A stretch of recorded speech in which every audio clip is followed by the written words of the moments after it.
Undertow. First time I met Elias Chen, I was teaching a wreck diving certification course off the coast of Key West, and he surfaced early from 70 feet down, eyes wide with panic behind his mask, and when I got him back to the boat he said, "I can't do this." I thought I could, but I can't. I'm done. I couldn't see much through the salt water and adrenaline, just a guy around my age. Mid-20s, Asian features, lean build, breathing hard enough that I was checking for signs of decompression sickness. We'd been down for 20 minutes exploring the Vandenberg wreck when he'd given the distress signal and bolted for the surface. "Slow your breathing," I said, helping him onto the dive platform. "In through your nose, out through your mouth. You ascended too fast. We need to make sure you didn't get bent." "I'm fine," he gasped. I couldn't breathe down there. The wreck was too tight, too dark. I felt like the walls were closing in. That's claustrophobia, common in wreck diving. "Why didn't you tell me before we went down?" I was pulling off his BCD, checking his vitals, running through the emergency protocol I'd practiced 1,000 times in 10 years of dive instruction, because I thought I could handle it. I've done 50 open water dives. I'm advanced certified. I thought a wreck would be the same. He stopped, pulled off his mask. Dark eyes, sharp cheekbones, the kind of exhausted frustration that comes from your body betraying you. "I'm a jazz saxophonist. I control my breathing for a living." And I panicked at 70 feet like an amateur. "You're not an amateur. You gave the signal. You came up controlled enough that you're not showing DCS symptoms. You did everything right except tell me you had claustrophobia before we entered a confined space." I sat down next to him on the platform. "I'm Diego Ruiz, dive instructor and commercial diver." "And you are?" "Elias Chen, failed wreck diver and apparently terrible at knowing my own limits." He was shaking now, adrenaline crash. "I'm sorry. I ruined your course." "You didn't ruin anything. You learned something important about your diving comfort zone. That's what certification courses are for." I handed him water. "Why wreck diving? If you're claustrophobic, there are a dozen other specialties that don't involve tight spaces." Because I wanted to prove I could. My ex-boyfriend was a cave diver, always talking about how wreck diving was for people who couldn't handle real technical diving. After we broke up, I thought he stopped, laughed bitterly. I thought if I could do wrecks, it would prove he was wrong about me, that I wasn't weak or limited or whatever he said I was. Stupid, right? Not stupid, but also not a good reason to push past your limits. I checked my watch. We had 3 other students still on the wreck, another instructor supervising. "Look, you surfaced safely. You're okay. Take the rest of the day. Think about whether you actually want to finish this course or if you were just trying to prove something to someone who doesn't matter anymore." He looked at me, really looked at me for the first time. "You're not going to tell me I failed. You can't fail if you made the safe choice. Panic at depth kills people. Recognizing you're panicking and surfacing saves them." I stood up. "I've got students down there. You good here?" "Yeah." "And Diego, thank you for not making me feel like an idiot. Everyone panics sometime." First time I did a cave dive, I had a full breakdown at the restriction point. Took me 6 months before I went back. I grinned. "Welcome to the club." I went back down to finish the course. But I kept thinking about Elias. The panic in his eyes, the shame in his voice. The fact that he'd come all the way to Key West to prove something to an ex who wasn't even there. And the fact that he played saxophone and controlled his breathing for a living but couldn't control it at 70 feet. Something about that stuck with me. When we surfaced an hour later, Elias was still on the boat. He'd changed into dry clothes, was sitting in the shade reading something on his phone, but he looked up when we climbed aboard. "How'd the rest go?" he asked. "Good. Everyone completed the course except you." I started breaking down equipment. "You sticking around Key West or heading back to wherever you came from?" "New Orleans." "And I don't know. I paid for 3 days of diving. Seems wasteful to leave now, then do a different specialty. Night diving, navigation, deep diving in open water. Something without confined spaces." I paused. "Or I could teach you how to manage the claustrophobia. Not certification, just practice. See if we can get you comfortable in tight spaces before you try a wreck again." "Why would you do that?" "Because I'm a dive instructor. And because I hate seeing people give up on something they want just because their brain's fighting them." I finished stowing gear. "Plus, you seem like you could use a win." Free lesson tomorrow morning, no pressure. You try it. If it works, great. If not, you go do something else. Free lesson from a commercial dive instructor. What's the catch? No catch. Just me being nice. I smiled. And maybe getting you to tell me about playing saxophone. I've always wanted to learn wind instruments but could never figure out the breathing. He almost smiled. Deal. Where and when? 7 a.m. Garrison Bight Marina. Bring your gear and low expectations. Elias showed up the next morning looking nervous but determined. I'd planned a shallow reef dive 40 feet max, wide open spaces, nothing that would trigger claustrophobia. Just a chance to rebuild his confidence. Here's the deal, I said while we checked equipment. We're doing a normal reef dive. If at any point you feel panicked, we surface. No judgment. No pressure. The goal is to stay down for 30 minutes feeling calm, not to push through discomfort. Okay, he was checking his gauges with the precision of someone who'd been well trained. Can I ask you something? Sure. Why do you teach diving? You said you're a commercial diver that pays better than teaching tourists. Right. Yeah, but commercial diving is lonely. I spend weeks on oil rigs or underwater construction sites, working in zero visibility in water that'll kill you if you make one mistake. Teaching keeps me connected to why I love diving in the first place. I finished my gear check. Plus, I like helping people discover they're capable of more than they thought. Cheesy, but true. Not cheesy. That's actually, he stopped. That's really nice. We dove 40 feet down to a shallow reef absolutely covered in coral and tropical fish. Elias descended slowly, controlled, checking in with me every 10 feet. When we reached the bottom, I gave him the OK signal. He returned it, but I could see tension in his shoulders. We swam. I pointed out a sea turtle, a school of yellowtail, an octopus hiding in a coral head. Gradually, Elias relaxed. His breathing evened out. His movements got smoother. By 20 minutes in, he was actually enjoying himself swimming through coral formations, taking photos with his dive camera, looking more comfortable than he had yesterday. At 30 minutes, I signaled to ascend. We surfaced slowly, did our safety stop, climbed back on the boat. Elias pulled off his mask and smiled a real, genuine smile. That was amazing. I forgot how much I love diving when I'm not terrified. See, you're not bad at this. You just needed to not push into spaces that scare you. I started breaking down gear. Want to try again tomorrow? Slightly deeper, still open water. Yes, definitely yes. He helped me with the equipment. Can I ask you something else? Go for it. Are you seeing anyone? I stopped mid-motion, looked at him. That's a jump from diving questions, I know. But you're attractive and nice, and you're helping me even though I panicked on your course. And I thought. He stopped, suddenly less confident. I thought I'd ask. Before I talk myself out of it. I'm not seeing anyone. And I think you're attractive too. I smiled. But let's get through tomorrow's dive first. I have a policy about not dating students while they're still learning from me. Smart policy. He was smiling now too. What about after they're done learning? After, we can talk about dinner. If you're still interested, I'm interested.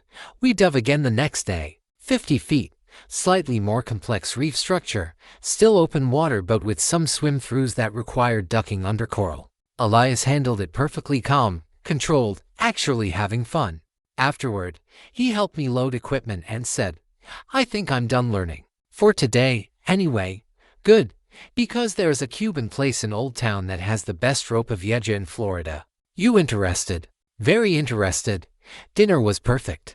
Small restaurant, family run, the kind of place where the owner's grandmother was cooking in the back and the walls were covered in photos of Havana. We sat at a corner table and talked for 3 hours. Tell me about New Orleans, I said over plantains. You said you're a jazz saxophonist. What's that like? It's magic when it's working. I play tenor sax, mostly traditional jazz but some modern stuff too. I work Frenchman street rotating gigs at different clubs, some session work, teaching lessons when I need money. It's not stable, but it's what I love. He paused. What about you? How'd you end up teaching diving in Key West? Grew up in Miami, Cuban family, spent my childhood in the ocean. Got certified at 15, became an instructor at 20, did commercial work to pay bills but kept teaching because I love it. Been in Key West 5 years now.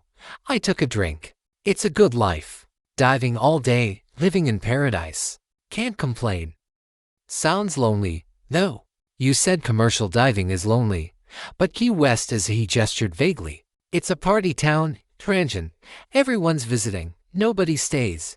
Yeah, it gets lonely. I admitted something I rarely said out loud. I've had relationships, but they don't stick. People move. People realize island life isn't what they wanted. People get bored. And I stopped. I'm not easy to date. I work weird hours. I'm gone for weeks doing commercial work. I'm more comfortable underwater than on land. Not exactly relationship material. That's not true. Elias stopped, seemed to reconsider his words. You're one of the kindest people I've met. You didn't have to help me, didn't have to offer free lessons, didn't have to make me feel okay about panicking. That's relationship material. You barely know me. I know enough to want to know more. He reached across the table, took my hand. Diego, can I be honest? Please. I came to Key West to get certified in wreck diving because my ex told me I was too anxious, too careful, too limited, that I'd never push my boundaries. And then I panicked at 70 feet and proved him right. His voice got quieter. But you didn't treat me like I'd failed. You treated me like I'd made a smart choice. And I haven't felt that way about myself in a long time. Your ex sounds like an asshole. He was. But he was right about some things. I do play it safe. I do avoid risks. I chose jazz because it felt comfortable. I stay in New Orleans because it's home. I don't push myself because pushing hurts. He met my eyes. But then I met you. And you make risks feel safe. You make pushing feel possible. And I wanted to tell you that before I leave. When do you leave? Tomorrow afternoon. Back to New Orleans. Back to reality. Or you could stay another day. Dive with me again. See Key West. Figure out if this I gestured between us. If this is worth exploring. I have gigs in 3 days. Then we make the most of tomorrow. I stood up, still holding his hand. Come on. I want to show you something. We walked through Old Town at night past bars and galleries and tourist shops, through residential streets where locals actually lived. I took him to my favorite spot, a pier that stretched into the water on the quiet side of the island, away from the noise. This is where I come when commercial diving gets too much, I said. Sitting on the edge. To remind myself why I love the ocean, Elias sat next to me, and we looked out at the water in silence. Then he said, I'm gay. I don't know if you knew that, but I wanted to say it. I'm gay too. Came out at 19, my family was okay with it. Yours.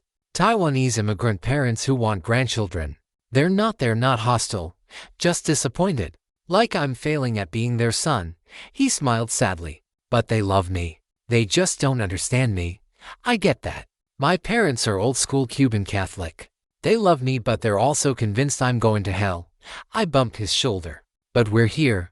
We're alive. We're doing what we love. That's not nothing. No, that's not nothing. He turned to me. Diego, can I kiss you? Before I lose my nerve. Please. He kissed me on that pier with Key West glowing behind us and the ocean stretching dark and endless ahead. It was soft and careful and perfect. His hand on my jaw, my hand finding his waist. Stay another day, I said when we broke apart. Skip the gigs. Stay. I can't. I need the money. He stopped. But I want to. I really want to. Then come back, visit. Or I'll come to New Orleans. We'll figure it out. You do that. Travel to see someone you just met. For you? Yeah, I think I would. Elias left the next day, and I felt the absence immediately.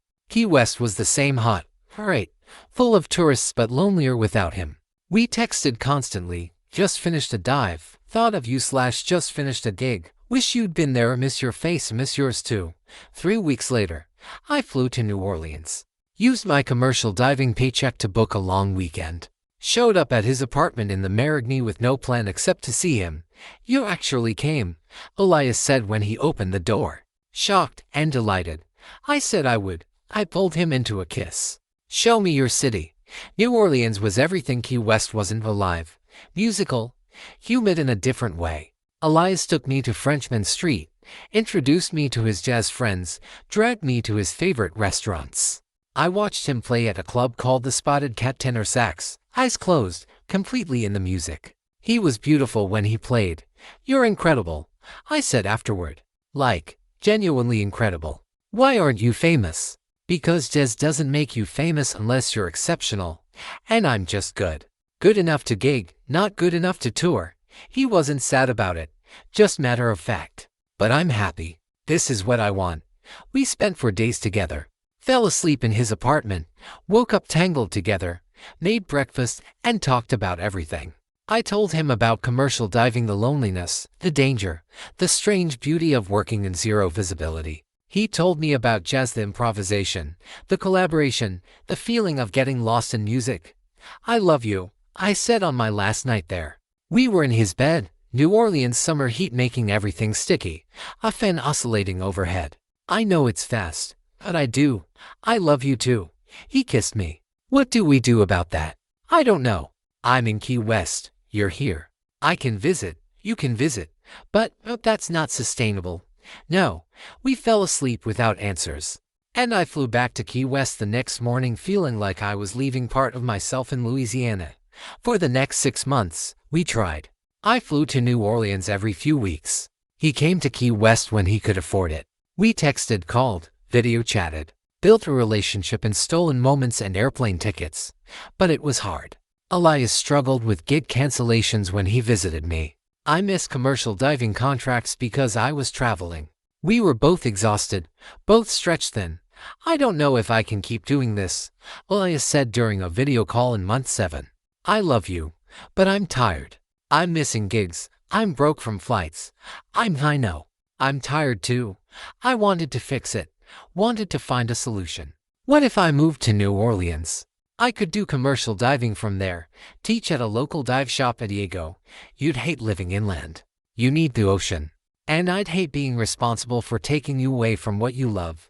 He looked miserable. Maybe we need to take a break. Figure out if this is actually sustainable or if we're just prolonging something that doesn't work. Don't want a break. Neither do I, but I also don't want us to resent each other because we're trying to force something that geography won't allow. We didn't break up. We just paused. Stopped visiting. Stopped making promises we couldn't keep. Stayed in touch but created distance, giving each other space to figure out what we actually wanted. I threw myself into work. Took a 3-week commercial diving contract in the Gulf, came back to Key West and taught certifications until I was too exhausted to think. Tried not to think about Elias playing saxophone in New Orleans bars, moving on, meeting someone who actually lived in the same city.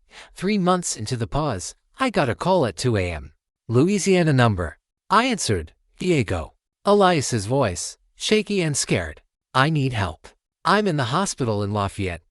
There was a diving accident. What? You were diving? Where? Are you okay? I'm okay. But his voice broke. I went cave diving. Stupid, I know, but I thought I could handle it after all our shallow dives. I wanted to prove I wasn't limited. And I got stuck in a restriction point, panicked. But he saved me, he was crying now. I almost died, Diego. And the first person I wanted to call was you. My blood went cold. I'm coming. Stay where you are. I'm getting on the next flight. You don't have to. I'm coming. I made it to Lafayette in 8 hours. Drove straight to the hospital. Found Elias in a recovery room with observation equipment monitoring him for DCS. He looked small in the hospital bed, exhausted and scared and so relieved to see me. Hey, I said, sitting next to him. What the hell were you thinking? I was thinking I wanted to prove I could do technical diving, that I wasn't limited. He took my hand, and I almost proved myself dead instead. Cave diving with claustrophobia is suicide, Elias. You know that? I know. Just after we paused, I felt like I'd given up on everything. On diving, on you, on pushing myself. So I signed up for a cave course. Thought I could handle it. I was wrong. You could have died. Do you understand that? Cave diving kills experienced divers. You could have. I stopped, throat tight. I can't lose you. I know we're paused or whatever, but I can't lose you. I don't want to be paused anymore. He squeezed my hand. I want us to figure this out.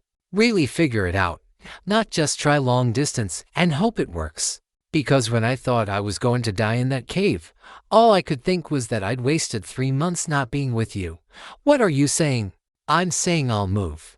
To Key West, to Miami, wherever you are. I'll find gigs, I'll teach, I'll figure it out. Because being with you matters more than being in New Orleans. Elias, I know it's a lot. I know I'm asking you to let me uproot my life for you. But I almost died, Diego. And life's too short to spend it apart from the person you love because geography's complicated. Epilogue: 2 years later, summer in New Orleans is brutal heat and humidity that makes Key West feel temperate. But I'd gotten used to it. Used to the city, the music, the way Elias's our apartment felt more like home than anywhere I'd lived. I was loading dive gear into my truck, prepping for a 2-week golf contract, when Elias came outside with coffee. "You ready?" he asked. "As ready as I'll be." "You okay while I'm gone?" "I'll survive. Got gigs every night this week, teaching 3 students, staying busy." He handed me the coffee. "But I'll miss you too." I kissed him. "When I get back, we're taking a vacation. Real vacation, not me working or you gigging. Just us." "Where?" "Cave diving in Mexico." He laughed. "You're kidding." "I'm completely serious." "You never finished processing what happened in Lafayette. Let me teach you cave diving properly, and a safe environment, so you can stop being scared of it. Or I could just not cave dive. Stay in open water like a rational person. Where's the fun in that?" I grinned. "Come on. Let me show you that the thing that scared you doesn't have to keep scaring you. This is you being a dive instructor, isn't it? This is me loving you enough to help you face your fears, even if those fears are completely rational." He kissed me again, longer this time. "Fine, but if I panic, you're buying dinner for a week. Deal." 6 months later, we were in the Yucatan. Crystal clear cenotes, limestone caverns, the most beautiful cave diving in the world. I took Elias through beginner caves, wide passages, lots of light, nothing that would trigger claustrophobia. And he was perfect. Calm, controlled, actually enjoying it. We swam through underground rivers, past stalactites that had been forming for millennia. In water so clear it felt like flying. When we surfaced, Elias pulled off his mask and smiled, that same smile from his first successful reef dive in Key West. "I did it. I actually did cave diving and didn't panic. You did. I'm proud of you. I couldn't have done it without you." He moved closer in the water. "Diego, can I ask you something?" "Always. Will you marry me?" He pulled a waterproof ring box from his dress pocket. "I bought this in New Orleans before we left. Figured if I was going to propose, I'd do it somewhere that matters. And this," he gestured at the Cenote, "this is where I stopped being afraid. Because of you." I was crying now.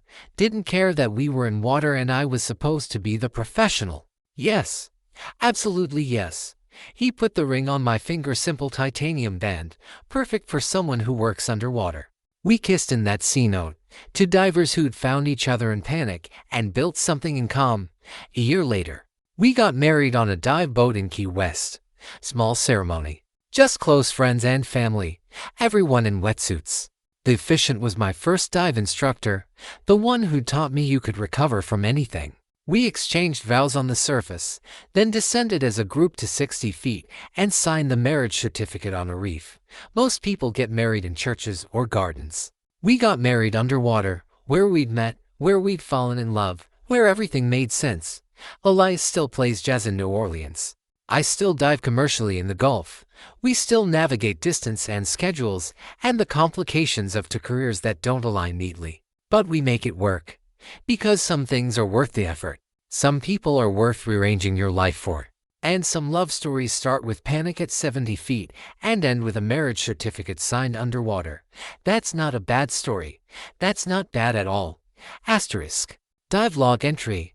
August 20th, 2029, November 15th, 34. Location: Key West, Florida. 60 divers, Diego Ruiz instructor. Elias Chen. Ruiz advanced purpose, marriage ceremony, underwater signing notes, perfect conditions. Both divers performed flawlessly. Marriage certificate signed at depth. Witnessed by 12 certified divers. Surfaced safely. Celebrated on boat. Instructor notes, best dive of my career. Married the love of my life underwater. Can't top this. The logbook entry ends. The boat returns to marina.